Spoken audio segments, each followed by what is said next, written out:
taxi moto zile e idima communion pour correction.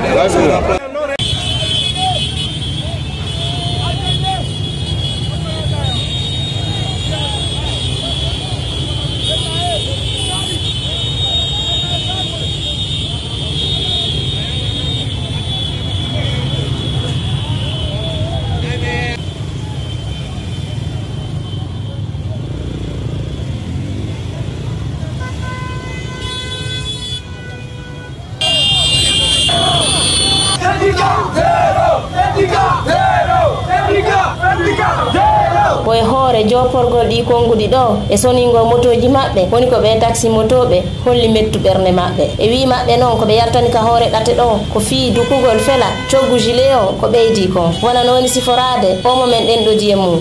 ko min Amadou Bayɗo woni ko hewti ɗo ka tigi tigi kokoɓe syndicat ɓe mbaɗa ɗo ɗum ɗo wawata mardude mi ko waɗini gilet on goto yo men so ɗum 100 000 mais wawata ɗum ɗon kañum ɓe pila ko 100 000 ese ɗum ɗon c'est normal ɗum ɗon hana mais wawantaɓe ɗum ɗon ko ɗum ɗo haray ɓe foɗotoɓe immo few tuma heddu bureau o handen kadi ka bange syndicat ɓay men ɗen ɗo diye maɓɓe mori jakkite holluno wondema kanko e kippu makko o ɓe yiltorta ɓawo fii ko fewti o coggu gilet zile ala ka de 100 000 francs. Et puis cette fois-ci encore formation hay sapeur pompier ben no tawna so ñetti réforme engagé don ko labé fop yiti di yewti fi un réforme don tippude ngakkireji ko kon ka secteur taxi moto e réforme fo kintina don dum fi manifestation wadi yiltinta bureau on paawo fi réforme buya taxi motoɓe ɓe tawtano o mettu ɓernde ɗo wonno ko haɗa gollugol wona no woni siforade o mo weɗitali inde mum ɗum ɗo hanirani min ɓe wolna Allah sombo ko on ɗon tigi tigi ɓe waɗani ɗum ɗo to ɓe wilan tu yomi ɓorto gilet yan o mi ɓortike gilet on fiwata ɓe gañanno ɓayi ɓe ɗuuɗi sengo makko maire commune urbaine Labé o